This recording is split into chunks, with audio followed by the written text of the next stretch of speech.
क्या आपको पता है कि बजरंगबली हनुमान जी को जन्म देने वाली उनकी माता अंजनी देवराज इंद्र के दरबार की एक अप्सरा थी। तो आइए जानते हैं ये कथा। माता अंजनी पूर्व जन्म में देवराज इंद्र के दरबार की एक अप्सरा थी जिनका नाम पुंजस्त्रा था। वे अत्यंत सुंदर और स्वभाव में चंचल थी। एक बार उन्होंने वन में एक वानर को तपस्या करते हुए देखा। यह देखकर उन्हें बड़ा ही आश्चर्य हुआ।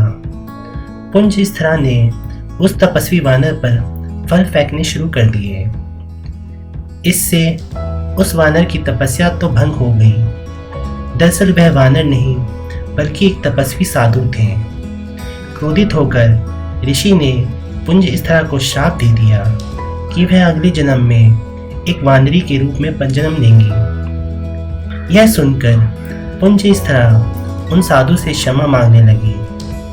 तब साधु बोले कि तुम्हारा वानरी का रूप भी परम तेजस्वी होगा और तुम एक दिव्य बालक को जन्म दोगी जिसका नाम युगों युगों तक अमर रहेगा। उस साधु के श्राप के कारण त्रेता युग में अंजनी को नारी वानर के रूप में धरती पर जन्म लेना पड़ा। वह एक शिकारन के तौर पर जीवन यापन करने लगी। एक दिन उन्होंने जंगल में एक बड़े बलशाली युवक को शेर से लड़ते हुए देखा तो वे उनके प्रति आकर्षित हो गई। वह युवक और कोई नहीं वनराज केसरी थे। उन्हें देखकर वह उन पर मोहित हो गई। अतः अंजनी और केसरी ने वन में विवाह कर लिया, किंतु उन्हें संतान प्राप्ति नहीं हो रही थी। तब अंजनी मतंग ऋषि के पास अपनी समस्या का समाधान मांगने गई।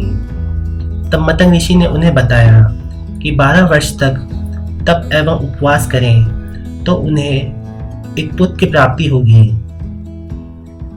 कहा जाता है कि 12 वर्ष तक अंजनी केवल वायु पर ही जीवित रही। फिर एक दिन पवन देव ने आकर उन्हें वरदान दिया कि तुम एक बलशाली बालक की माता बनोगी। यह सुनकर अंजनी बहुत प्रसन्न हुई। वह शिव जी का ध्यान करने लगी। तब शिव जी ने प्रकट होकर उन्हें बताया कि वह उनकी कोख में जन्म लेंगे। तब जाकर उन्हें इस श्राप से मुक्ति मिलेगी। कहा जाता है कि जब अयोध्या में राजा दशरथ पुत्र प्राप्ति के लिए महायज्ञ कर रहे थे तब स्वयं अग्निदेव ने प्रकट होकर खीर से भरा कटोरा राजा को दिया था और कहा था कि इसे अपनी तीनों पत्नियों को खिला देना, तुम्हें संतान की प्राप्ति अवश्य होगी। कहा जाता है कि एक पक्षी उस खीर के पात्र से थोड़ी सी खीर ले जाकर तपस्या कर रही अंजनी के पास गिरा आया। अंजनी ने उसे शिव जी का प्रसाद समझकर ग्रहण कर लिया, जिसके पश्चात उन्होंने वानर मुख वाले हनुमान जी को पुत्र के रूप में जन्म दिया और इस प्रकार पुंजस्त्रा अप्सरा माता अंजनी के रूप में हनुमान जी की माता बनी। तो फ्रेंड्स, आपको ये कथा कैसी लगी प्लीज़ हमें कमेंट सेक्शन में बताइए और हमें सब्सक्राइब और लाइक करना ना भूलें। Thank you very much.